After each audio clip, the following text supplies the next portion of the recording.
So I was giving a talk last week at a medical school, and I was talking about the patient that transitions prior to puberty, just like I've been talking for the past month on the podcast. And I was referring to them as the silent patient, the patient that comes into the emergency room that doesn't disclose their gender identity. And before we got started on that talk, I was talking about the executive orders that had just come out and how that let's acknowledge this because it may seem like, why are we talking about patients that transition prior to puberty when we don't know the future of gender affirming care, especially for youth? And here's what I told them: those patients exist right now. Some of them are adults, some of them are teenagers. They exist right now. And those patients will continue to exist. I don't know what gender affirming care is going to look like in a week, in a month, in a year. I don't know who and how it will be accessible, but what I know is those patients exist, and I want them as medical students, as future doctors, to be prepared on how to best take care of all of their patients. And so, with that in mind, I want to keep having those conversations. And today, in particular, what I want to talk to you about is, I don't care what area of medicine you are in. I want to talk to you about how you can create space for your transgender and non binary patients, regardless of whether you provide gender affirming medical or surgical care. You may not provide that, and that's okay. You are still going to have transgender, non binary, gender diverse patients in your care, whether they disclose their identities to you or not. They will be in your care. And I've been being asked by providers, how do I let people know I'm a safe person? How do I let patients know not to be afraid? Because patients are afraid right now. They don't know who to trust. Most gender diverse patients have had negative experiences seeking medical care. The US Trans Survey in 2022, out of all the participants surveyed, 48% had a negative experience in the last year. Half of them in the last year alone had a negative experience. And now many people feel emboldened to share any of their feelings that they may have held back. So it feels even scarier. Let's talk about how you can create space, how you can give a signal to your patients. Whether they choose to disclose or not is up to them, but that you are a safe space. And you may have heard me in previous podcasts talk about this. I refer to these things as winks. I'm going to give you 5 winks that you can put into practice right now that do not require board approval. They do not go against any legislation of any kind, or I know an executive order is not legislation. I'm fully aware of that, but does not go against anything. You do not need approval. They are all things that you can do right now. And you can do all of them. You can work on one of them. You can build on it. But I'm going to give you 5 winks, 5 suggestions. I call them winks because when people do this, it's not a guarantee that they are a safe person, but they might be. Like when someone winks at you, they're kind of saying, I got you. But are they, or do they have something in their eye? I'm not sure. Do they have me? Do they fully have my back? Or are they just kind of, encouraging me on? It's not clear, but maybe. And so that's what I think of as these winks. These 5 suggestions, you do them will kind of bring up that indication of, maybe they're demonstrating that they may be a safe person. And the great thing about these 5 suggestions is that they're going to help all of your patients, because I'm suggesting you do this for all of your patients, and they're going to improve your patient satisfaction scores. Okay. So the first thing to consider doing is ask every patient when you meet them, what name would you like me to refer to you as? What name or what name would you like me to call you? You know the language that flows off your tongue the best, but what name would you like me to call you? And I encourage you to ask this because some people use a different name than what is legally there. And it allows a better connection. Like if you're using their formal name, it's a name they're not accustomed to hearing. This goes for all comers. I had a friend, I'm going to change their name slightly, but you get the idea that their name was John and they went by Jack. And they said that when they went into the healthcare offices and they would be called John, John, John over and over again, sometimes they didn't even answer because they were like, who are they talking? Oh, wait, that's me. They just felt a disconnect with the provider because they weren't using the name they were accustomed to hearing that they associated with themselves. So this helps for all patients to really connect with them. If you're going to talk to them, and we often use somebody's name when we're talking to them to create a better connection. If you're going to do that, then make sure you use the name that they're going to use for themselves. So ask all patients, what name would you like me to use to refer to you? And you can do this even if that is wiped out of the questions in your medical records. You can ask so you know what name to use. And it indicates that you are aware that not everyone's going to go by their legal name. The second thing you can ask people is, what pronoun would you like me to use to refer to you? Now, this one I may not ask at the beginning of a meeting together. You could if you want to. And the reason I might not is because the pronoun I'm going to use most of the time when I'm talking to somebody is you. You.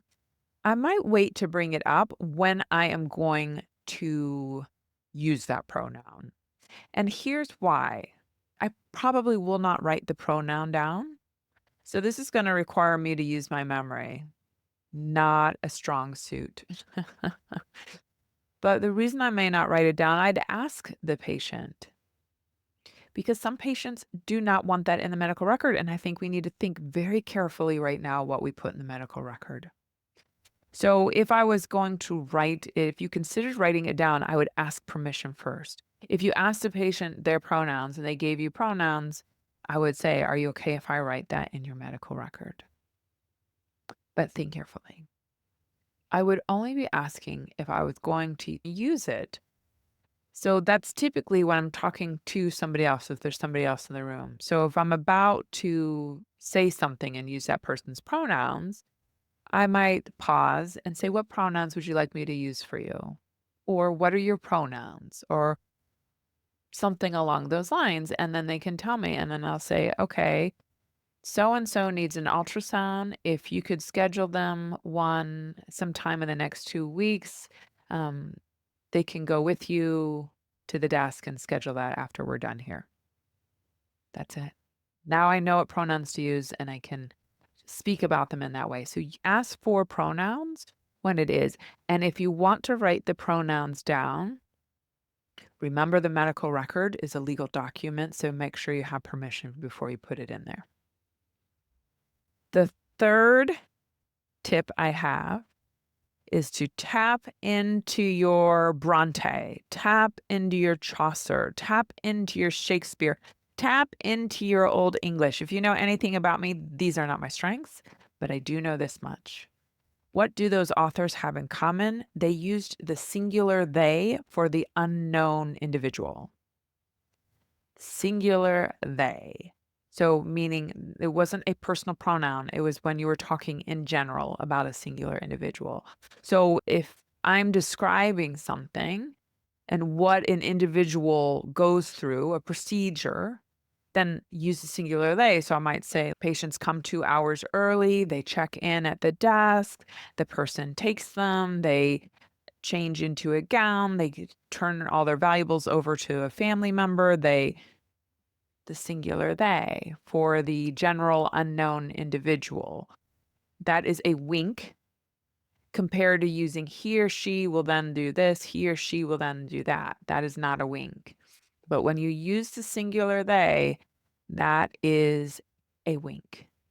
And you can see what I mean by that wink. It's not a guarantee that that person's a safe space, but maybe because they didn't use he or she. All right. The fourth tip I have for you Probably less common in a lot of hospitals because we have single stall facilities or all gender facilities. However, if somebody asks you for facilities and the facilities you have are gendered, meaning somebody asks, where's the bathroom? And the closest bathrooms you have are gendered bathrooms. Instead of saying, what I sometimes hear is, oh, the men's bathroom is over here, or oh, the women's bathroom is over here. Just tell them where both are because you don't know their gender identity. You don't know who they're asking for. You just say, well, men's and women's bathrooms are together. They are over here down the hall, and you can find them both next to each other. Or if they're not together, men's and women's bathrooms are separate. If you want the men's bathroom, it's over here. And if you want the women's bathroom, it's over there. Do not assume which facility they are asking for. And again, this helps everybody because sometimes somebody is asking for somebody else. You could also ask, what kind of facilities are you looking for? Because it's not just always about men and women. Sometimes people need facilities that are accessible, whether they need facilities accessible for assistance, that they need somebody that can come in with them and help, or a whole host of other things. So you can also ask, you can either tell them where all the nearby facilities are and not assume which ones they want to use. And you can also ask, what kind of facilities are you looking for? And have it just an open general question. So don't make assumptions on those facilities, especially the gendered facilities. The fifth and final wink, and this is the one I hear a lot, is using neutral language rather than assuming who somebody is or a role somebody may have. And what do I mean by that? Many times when I come check in my kids, somebody says, "Oh, are you the mom?" They don't know me, they've not met me, they haven't asked me any questions, and they ask me the mom. Do I think they're a horrible person? No, absolutely not. But I don't think they're super knowledgeable on gender. Does that mean they're terrible? A horrible provider? No. But I don't find them a safe place. I would not recommend to somebody else that that's the person to open up to. So you want to give a wink, you use neutral language. Are you the parent? Is this a child? Careful with the assumptions, right? So, but use those general terms. Who's at home with you? Do you have any siblings? Are your parents still alive? Using those general terms helps in so many ways. Not only does it not assume someone's gender identity, it can also not assume relationships, but that is probably the one I hear the most personally, because when I check in my kids, I'm asked all the time, "Are you mom?" And I just usually answer, "Yes, I'm the parent." So again, not a horrible person, but not somebody I would say is well versed in gender. So this is what I'm talking about with winks. If you want to demonstrate you're a safe person, then you're going to demonstrate that you know that you can't assume something. So those are my 5 winks. And these winks are to try to create space for your patients, helping them feel at a time of uncertainty, of a time of great fear, helping increase their trust and their confidence so that you can take the best care of them, so that you can create a relationship where they can be open with you, so that you have the information you need to together collaborate with them on their health care, that they can have the best health care they need. I'm going to give you one bonus, and this isn't actually a wink. This bonus tip, I can't believe what I have to say, and probably most of you listening don't need this one, but I'm going to give it anyway. This bonus tip is not about gender at all.